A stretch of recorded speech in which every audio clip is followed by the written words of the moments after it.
Welcome once again to Superconnectivity. I'm your host, Charlie, the Professor Esser, and with me as always is... Phil, me and Parrish. Hey, Phil, we have been having our light weeks news-wise for a while, but this week, man, there's news. We've got Agents of S.H.I.E.L.D., we've got lots of late-breaking Avengers stuff, we've got Infinity Wars news. Mm-hmm.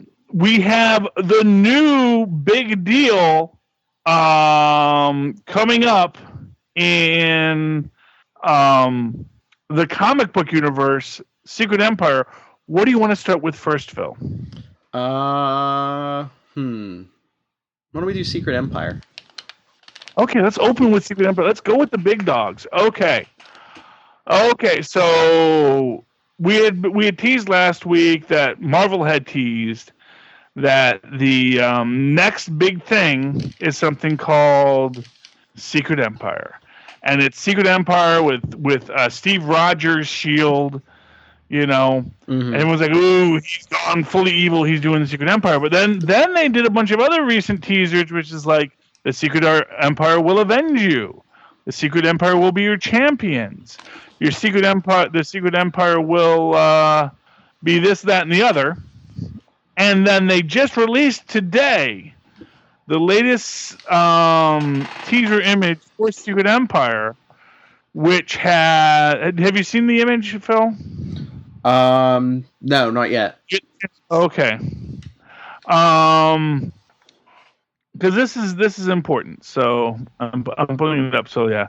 So previously we had the Secret Empire will amaze you, Secret Empire will avenge you. The Secret Empire will champion you. We live in exciting times for the Secret Empire, But then today we had, I gotta find it because I'm trying to find the latest one. It's gonna be the one just before the latest one right now. Secret Empire will guard you. But the latest Secret Empire bit has a bunch of heroes on it. And I'm trying to get the list here. Man, they're making this hard today. There we go. Oh, no, that's the one we just saw. Okay. Anyway, basically what you have is you have Steve Rogers, you have Captain Marvel, you have Old Man Logan, you have just a wide range of heroes, Rocket Raccoon, all fighting alongside Cap as part of the Secret Empire. And there's this weird quality to it, too, which is that as you're looking at these guys, they're weirdly drawn, to put it very simply.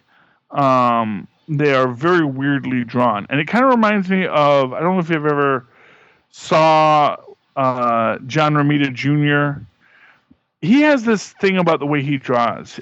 When he draws people in flight, it has this real static look to it. Mm-hmm. And this kind of has that look to it where like all of the heroes, Spider-Man is in it. So it goes Old Man Logan, it looks like, oh no, that's Nighthawk. Old Man Logan, Nighthawk, Captain America, Carol Danvers, Spider-Man. Right in the middle is Spider-Man too. Rocket Raccoon, Black Bolt, Black Widow, and who was the last one? The last one on the very far side was Deadpool. And what amazed me about this is that, so everyone has a very stern face on. There's the way that everyone is drawn in this slightly off quality. Now, I don't know if it's just because the guy that they got to draw it, who was, I believe they said his name was Cassidy, that's just the way he draws people. Mm-hmm. But I kind of got to feel like there's something deeper going on here, that there's meant to be a symbolism in what they're showing with the Secret Empire. I don't know what that is yet, but it just might be that whatever is going on with the Secret Empire, there is some somberness to them. Also notably in this is that Spider-Man is front and center, not Cap, which again goes into this idea of, are they presenting this idea that, Cap is putting other people in charge while he's manipulating things behind the scenes? One of the things I was thinking with this is, the Illuminati in their own way was kind of a secret empire. Mm-hmm. They were kind of this group in behind the shadows who were manipulating things. And it makes me wonder if maybe Cap has decided that he is going to, gather together this group of heroes to be sort of the new Illuminati. There it is. There you go. United We Stand is the teaser for that. I just found it on the computer too.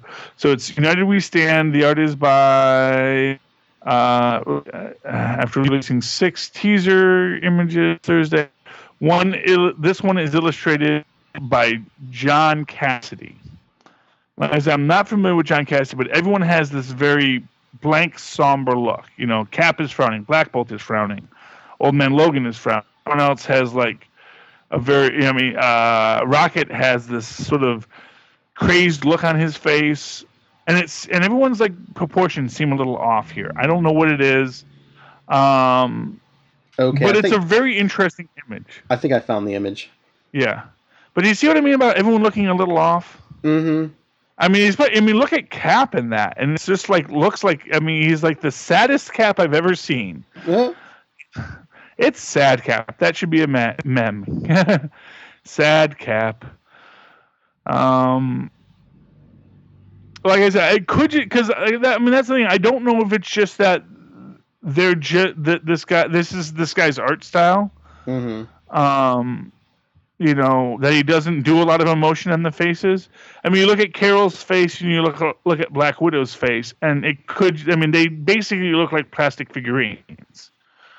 But that makes me wonder if maybe that's kind of a thing. Maybe they're all under some sort of mind control. But again, that Cap is in there too tells me that something else is going on. Unless, of course, that's not Cap. Yeah, I don't know if that's like I don't know if it's just like a generic image. Like, I don't know if there's clues there or. Well, that's what I'm wondering. It's like, what are we looking at? This is just something that's popping in my head right when I'm looking at it. John Walker. What if Cap, when he becomes leader of the Secret Empire, goes to John Walker and gives him this? And what if people wind up under his thrall through Kobik? What if the Secret Empire is Cap puts himself in charge of the world with Kobik as his follower of the new glorious Hydra? Maybe. And he's got Spider-Man and Black Bolt and Black Widow and Captain Marvel and Old Man Logan all as part of it. I could see that. Then he has Deadpool, and Deadpool is notoriously resistant to mind control. It is interesting. Unless it's not mind control, he's convinced them to follow him. He's some trickery that going could be on. it too. He is just because he is Captain America, and everyone listens to Captain America. Yeah, especially Deadpool was looking for Steve Rogers' approval. That that could be Deadpool thinking he can get back in Steve's good graces. Yeah, but like the active frowning of both Black Bolt and Cap, which is, and then again, all the proportions are weird. I think this guy's just not that good of an artist. I think that might be what the whole thing is. Because if you look at like Black Bolt, he's got his head is much too big for the rest of his body. And so maybe this guy's just not a good artist. I don't know. But it's enough to make you go, what are we looking at here? Maybe that's what I give it to him. And literally, if anyone looks mind controlled, Black Widow definitely looks like she's mind controlled in this picture. That is so a Barbie doll face. That is so not a human face that he drew on Black Widow there. Okay. So that's the Secret Empire. We still have no real data on it. All we know is what's going on in the universe right now, and that gives us pause. That's interesting. Apparently, the new Powerless thing has a character by the name of Van Wayne, who is Bruce Wayne's cousin. Is that an actual character in Batman, Van Wayne? Does Batman have cousins? I don't know. I just recently found out that Tony Stark has cousins, so I'm like, wow, okay. Yeah, no, isn't Van Wayne? Is that from Powerless? That's from Powerless. Yeah, yeah. I don't think it's Powerless. This is Batman's cousin. Yeah, I don't think it's in the comic books.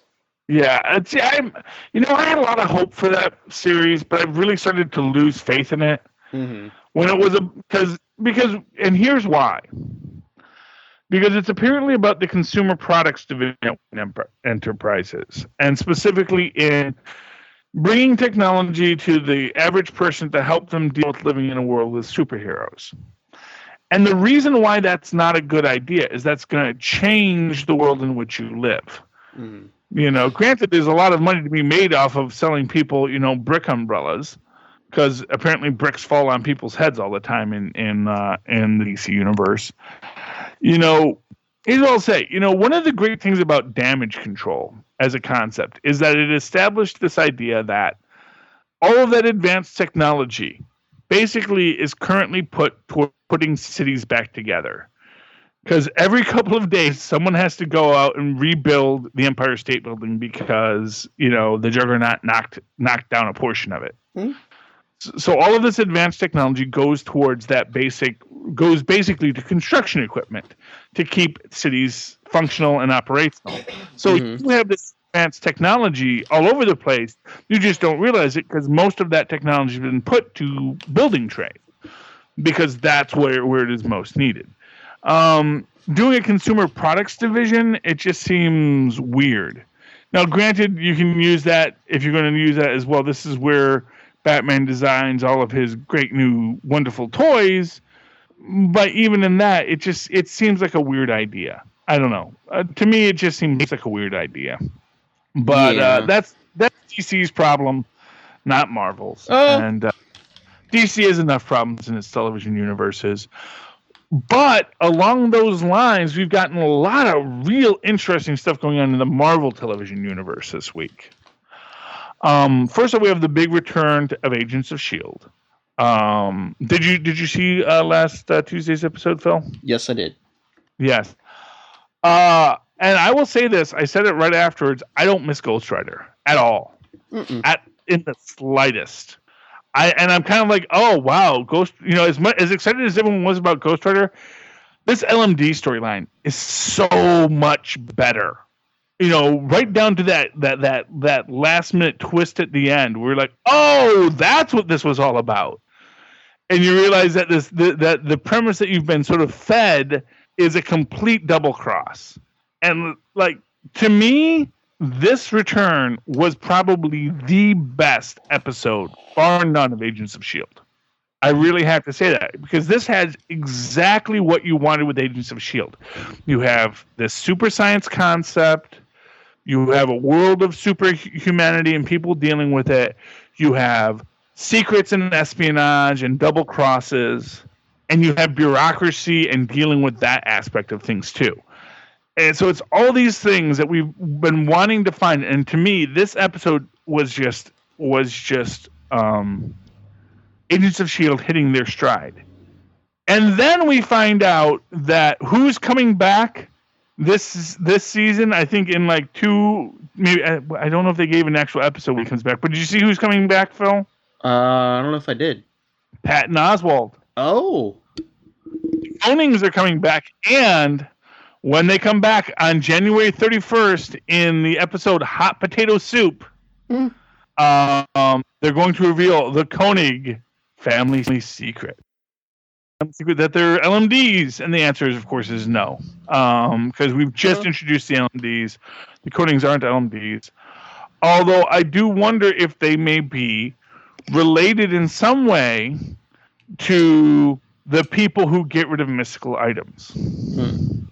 Now, as a point, in this last episode of Agents of S.H.I.E.L.D., Phil makes the point of don't worry when I think the doctor asks about the Darkhold, and of course some fun foreshadowing there. The doctor asks about the Darkhold, And Phil says, we've got a person who handles that. And they said, oh, you have a wizard on staff? And Phil just doesn't say anything, which of course is like, obviously, oh, they got a wizard on staff. Now, in the Agents of S.H.I.E.L.D. comic book, we actually met a character by the name of Warwick, who in the episodes we saw him in had accidentally turned his head into an owl's head. Oh. He's the guy who catalogs the mystical items that come through in S.H.I.E.L.D. So I do wonder if we're going to see Warwick, and I do wonder, because every time I met him, I always read him. We might see that Warwick is related to them, and that's I don't know. That's for me. Now, what did you think of this most recent episode of Agents of S.H.I.E.L.D., Phil? It was interesting. I wonder what Ada. Well, I shouldn't say Ada, but the doctors obviously got something going on. I want to know what's going on, because at first I thought maybe Ada was going to try to replace humanity with LMDs, but it seems like that's not the case now. Well, no, because actually what seems to have happened, because remember, the doctor did look at the Darkhold. Mm-hmm. And they're doing a thing with the Darkhold, which is not unlike, in the old H.P. Lovecraft, there was this thing that, if you ever opened the Necronomicon, it would drive you mad. That if you even gazed at a page, it would drive you mad. And that's essentially what they're doing with the Darkhold. Is it gives you that thing you want to see. And he quickly turned it away. He says, I can't look at that. Don't show that to me. That's dangerous. But it had already infected him. That's the point of it, is that the madness had already gotten into him. He resisted. But then they had Ada look at it, and because they were thinking, oh, Ada won't be affected. And we go, oh no, Ada's totally been driven mad by it. But no, actually, Ada was completely unaffected. But the doctor was affected. And the doctor is manipulating Ada to do these things because she is not an AI. She is simply a highly advanced, socialized computer program. And that is what is, honestly, in my mind, what is really the best thing about this new Agents of S.H.I.E.L.D. is that they led you down one path and then they turned it right around at the last minute. And it reminds me of when we found out that Garrick was the clairvoyant. Mm-hmm. So they led you down one path, and then at the very end, it's like, oh no, let's just switch everything up. And so to me, this is the equivalent to the Garrick heel turn in the middle of the first season, But this I think was so much better because it didn't require that heel turn. The heel turn was one that we should have seen all along. It wasn't a surprise so much as just oh yeah, that's right. He is a bad guy, isn't he? And more to the point, it has all these little things about it tied into it as well. So it was really, really a powerful story. And I love that about it. I love that. And I love that Patton Oswalt's coming back. We knew they couldn't keep him away forever. I mean, the guy had been through some... honestly, I don't care how bad your 2016 was. Patton Oswalt had a pretty bad one, too. So I'm glad to see that he is back doing what you do, making the world a better place through art. And that makes me happy for him. Okay. Let's see. Do you want to talk Defenders or Peter Dinklage next? Peter Dinklage. Okay. So, Peter Dinklage is in talks with Marvel to play someone. And, CBR did a good friend of the show, Brian Cronin, did 15 characters that Peter Dinklage could play in Infinity War. And the one that gets the most talk, because expressly Christopher Marcus, who is one of the screenwriters on Winter Soldier and who is co-writing Infinity War, basically said this about MODOK. He said, I love MODOK, and I think you could make a terrifying movie with MODOK, but nobody seems to be on my side at the moment. I will win you over to Peter Dinklage as MODOK. If he came around the corner and you saw him floating there, you would be terrified. It would be amazing. So that is why right now, because this guy who is the co-writer on Infinity War, and is that he called out Peter Dinklage as who he would cast as MODOK. So that is really the one that everyone has right up there in front, is Peter Dinklage as MODOK. That is a good role for Peter Dinklage, I think. It's not who I necessarily would want him as. Now, of course, also on the list you have Way to the Watcher, you have Mephisto, you have a lot of cosmic entities: the Living Tribunal, Eternity, Lord Chaos, Lord Order, Master Chaos. The Kree, Supreme Intelligence. These are all really good things. But MODOK has the guy who actually called him out. Pip the Troll's on there because, of course, everyone's waiting for Adam Warlock to come in. But you haven't even had Adam Warlock. So I think Pip the Troll might not be the easiest character to work in there. But who, to me, is noticeably absent from this list is Puck. Now, of course, Alil will tell you that Alpha Flight is tied up with the X-Men. Now, I disagree vehemently because Department H was called out in Agents of S.H.I.E.L.D. for a season. And I think what they were doing there, I think, because here's the thing, I think that, Marvel is a little smarter than people give them credit for. And I think when they put the artificial human in Captain America, the First Avenger, when they put that in there expressly because they knew Fox was going to fight them on who owned the rights to the Human Torch.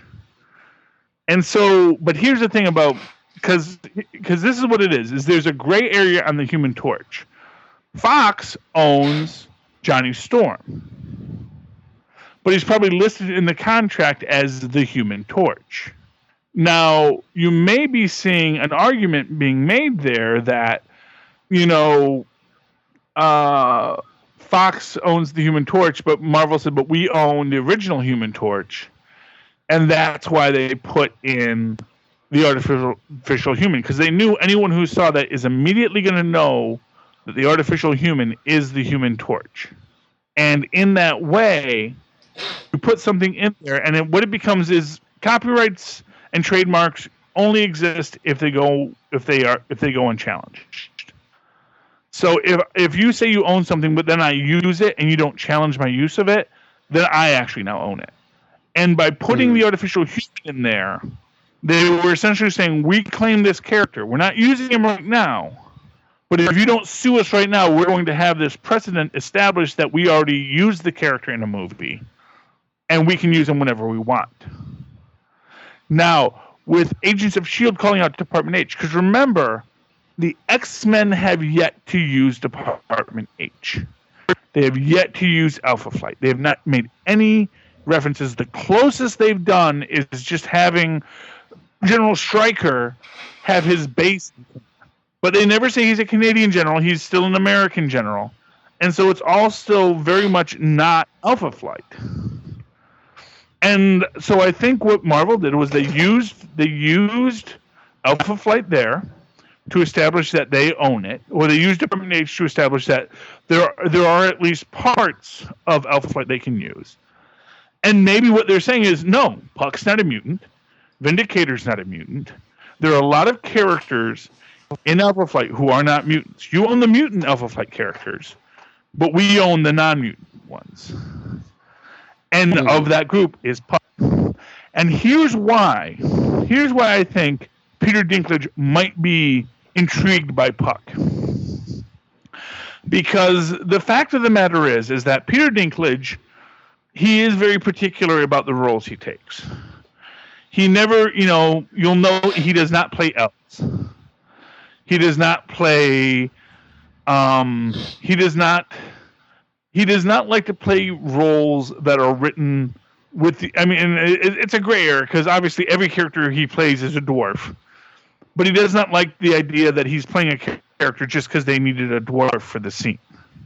So the character has to be fully realized and be attractive to him as a character, the way Tyrion Lannister was, for him to really want to take it. You know, he is a very serious, legitimate actor. And what I think Puck offers him is this opportunity to play that swashbuckling hero. Because for as loud and as crude and as, you know, however Tyrion Lannister is, he doesn't get to kick butt. He doesn't get to pull out a sword or kick someone in you know, punch, give someone an uppercut, or have that, you know, he doesn't get to wire fight as Tyrion Lannister. As Puck, he's going to get to wire fight. Mm-hmm. And I think they come to him and they say, hey, you want to be a superhero? Because, I mean, that's the thing. It's like being MODOK. I mean, he might want to do MODOK. He might think that'll be fun. He might want to be the Watcher. But that's mostly a CGI role when you think about it. That's like, at best it's motion capture, but mostly it's something a little beyond there. And I don't think that Marvel wants to do characters like the Watcher in the MCU just yet. You know, I think that they're going to have a hard enough time with the Celestials. They have a hard enough time with the Elders of the Universe. They haven't even really gone into who the Elders are yet. I don't think you're going to get that in Infinity War. I think Puck is a character they could do. If they do Puck as this sort of superhuman little person, in many ways, in much the way that when John Byrne created the character, he envisioned him as, you know, the whole weird backstory of him being shrunk was that John Byrne thinks that's stupid because he's actually based on a friend of his who was this sort of real adventurous kind of, you know, kicky in the nards kind of guy, you know. And I think giving Peter Dinklage that opportunity to be a superhero as a little person superhero or a short person superhero, I think that's going to be attractive to him. So my money is on Puck for this, but I know that because of what the writer said, there's a lot of thoughts towards MODOK, and I'm going to accept him as MODOK too.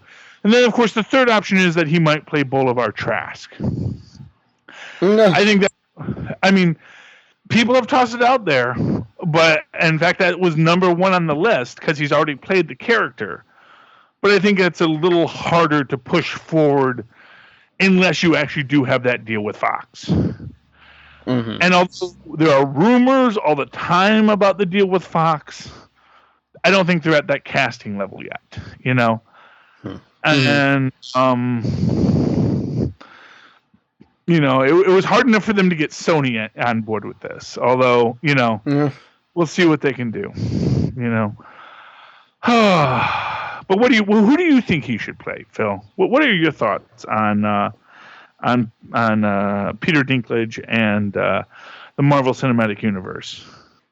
I'm thinking, I know you dismissed Pip the Troll, but I'm thinking, even if we don't get an Adam Warlock appearance, could Pip be like to the beginning of, like, you know, the next phase of movies? We might get a Warlock movie or something, like, you know.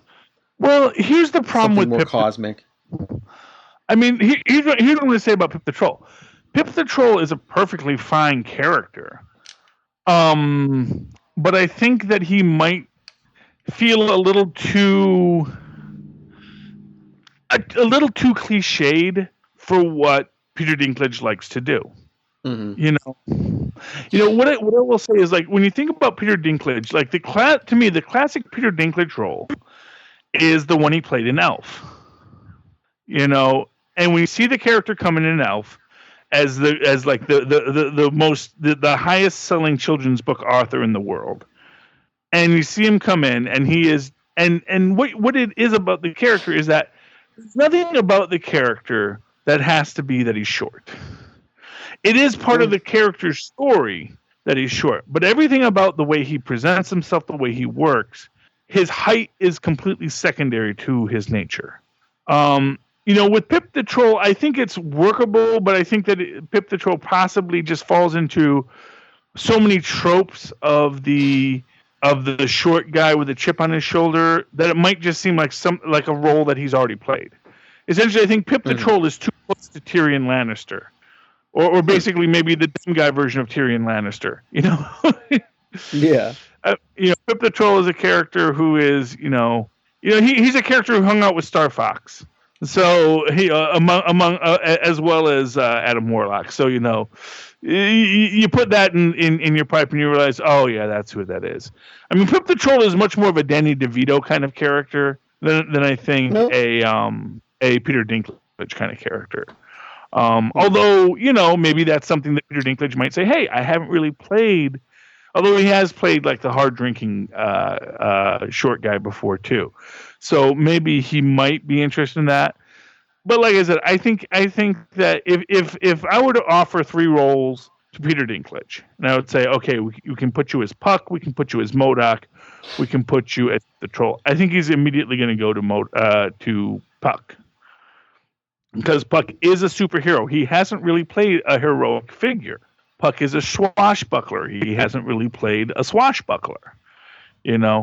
Puck is a hard-drinking, hard-fighting guy, but he's also not a guy who is consumed by his own venality, And that, I think, is what makes Puck a really attractive character. And like I said, he gets to wire fight. And, when is he ever going to get the chance to wire fight, except if he plays Puck? When you think about going into these kind of action adventure films, do you want to be the guy who's sitting off in the corner saying, yeah, let's do that? No, you want to be the guy who's out there punching Thanos in the face, You want to be the guy who's getting blown up and blown back, but who gets back up and fights some more, Also, if you do want to work into this idea of Puck as a former full-sized man, this former guy who was 6'6", who got shrunk, you could also work it in very nicely with the idea that he was a Canadian experiment with PIM particles that just made him super dense. There's different ways you could work it, but I definitely think that if I was Peter Dinklage, I'd go with Puck. But, Pip the Troll is a very real possibility because he does have that Guardians of the... He will say, if he was just going into Guardians of the Galaxy, I would absolutely say, yeah, he's probably going to be Pip the Troll or else some other alien. But you put him in Avengers Infinity War, unless you're getting Adam Warlock or some kind of allusion to Pip in Guardians of the Galaxy 2, I don't see how you get him into Infinity War. When you're in the aliens there, I think you need ones that have already been established. Whereas if you're starting off with Avengers, I think it's easier to bring in a new character who's from Earth into the mix. Yeah, probably. But that's just my opinion, but along those lines, then MODOK is very useful. And for what it's worth, that might be an interesting character too. MODOK in Infinity War. I mean, you already have Thanos. So I don't, and honestly, I want Thanos to actually do something in Infinity War. I don't want him just sitting in his... Yeah, it's like, do something, Thanos. You're supposed to be Thanos the Titan. I also hope that they actually get into some backstory on who Thanos is, who the Eternals are, Because I think that's like the most interesting aspect of Thanos, is that he is not Thanos the Titan as if he is some ancient mystical being. He is Thanos of Titan, meaning he lives on the moon in the very Earth and the very Terran solar system, where the Eternals were created by the Celestials. That this idea that and it brings everything more to humanity too, which is that the humans, there is something crazy going on with that planet Earth, because the things that are sprouting out of it are weird. So that's my hope, is that we get more of Thanos. Now, speaking of villains, final topic for tonight is we've got some news on Defenders. And this was a little disappointing. Well, there was 2 aspects of it. First, Loeb, who's in charge of Marvel Television, was being interviewed, and they were asking him, what kind of connections we're going to have. And although he said I know you want to say hashtag it's all connected. And it says, but I'm not gonna get pulled into that kind of spoiler territory. But what he did say was that he and Feige are working very close together. They all communicate a lot, and and it does all exist in the same universe. He reiterated that again, that things that happen in one place do influence something else, although they also do always want stuff to be able to stand alone. And of course, what I think is what that really tells me is that the one character who can move very easily without a lot of introduction between any of the worlds is always Phil Coulson. Mm-hmm. So I do think we're going to see a lot more of Phil and the agents drifting into Netflix. And then we might get Phil coming back to Avengers of Infinity War. Because really, I don't think S.H.I.E.L.D.'s going to let an Infinity War go by without their sticking their nose in. And for what it's worth, Sif already knows that Coulson is alive. And although she said she wouldn't tell Thor, stuff like this just comes up. And if Sif knows it, Heimdall knows it, Mm-hmm. And we already know that Clark Gregg really, really wants to be in the Iron Fist series. And if nothing else, it gives him this chance if he's Phil Coulson. Yeah, I got an Iron Fist too. And just for that line alone, you got to have Phil Coulson be an Iron Fist. Just because, I got an Iron Fist too. It's perfect. But this was the one thing that was a little disappointing to me. Was, of course, my big fan theory was because we've gotten that Sigourney Weaver is a character named Alexandra. And they haven't really figured out who Alexandra might be. There's a lot of options. But, of course, my idea was that she might be Alexandra Boone. She might be revealed to be, what was his name? Damon Boone's mother. And that Damon Boone is actually going to be the MCU version of Damon Hellstrom. However, what they did say, the producer, the guy who is the showrunner on Defenders, basically said, it is going to be kind of a street level threat. That whatever they're fighting, it's not, that they could have gone all these different ways, but they had to make something that was believable and realistic to what has already come before. And so I don't think that jumping right to Mephisto is going to be something that's going to work for them. Now, Alexandra is going to be, she may just be Hydra, she may just I'm thinking maybe the Hand. Yeah, well, I don't know if she might, it's a possibility. It's a possibility. Here's what we know. When they are there, what they are coming across is that the central thing is the amazingly huge hole that was found in the second season of Daredevil.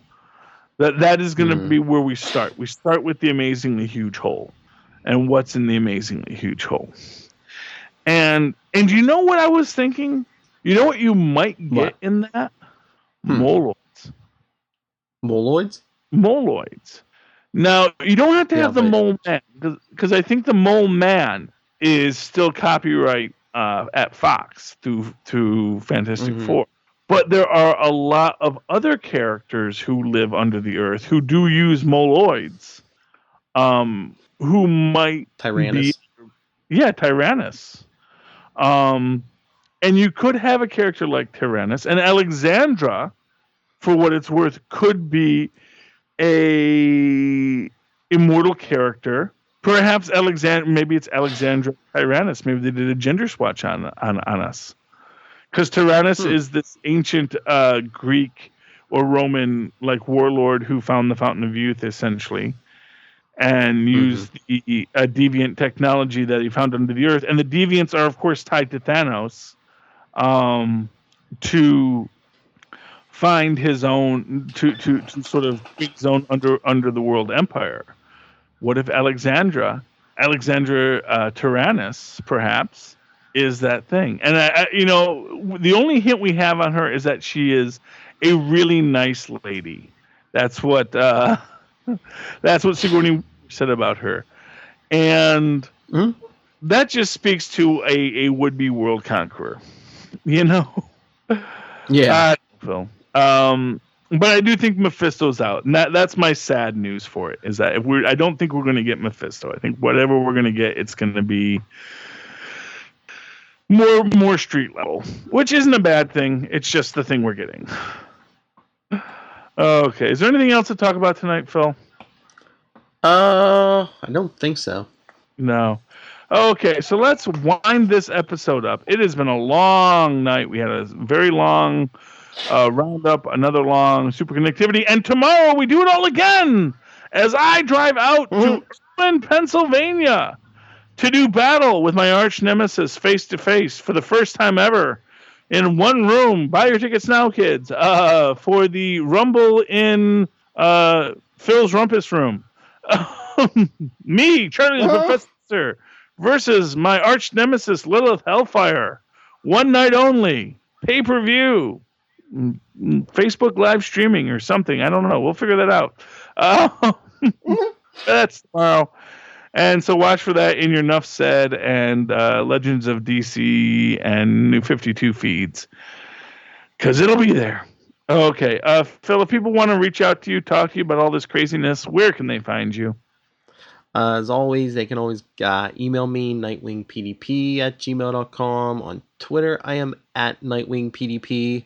And just check out all the podcasts I'm on: Before the Bat, Legends of DC, and keep an eye out right here on Nuff Said for the new Wade's World Deadpool podcast with me and Lilith Hellfire. Woo! And of course, you can always write to me in that old-fashioned email way at superconnectivityblog@gmail.com. That's superconnectivityblog, all one word, @gmail.com. And of course, follow me on Twitter as I live tweet various shows. Though sadly, once again, I'm going to have to miss Incredible Hulk this weekend because I'm going to be in Pennsylvania. At Charlie Esser, that's CharlieEesser. Look for the two E's in the middle for quality. Oh, thank you, ladies and gentlemen, for connecting with us once more this week. Please connect with us again. Good night. Good night.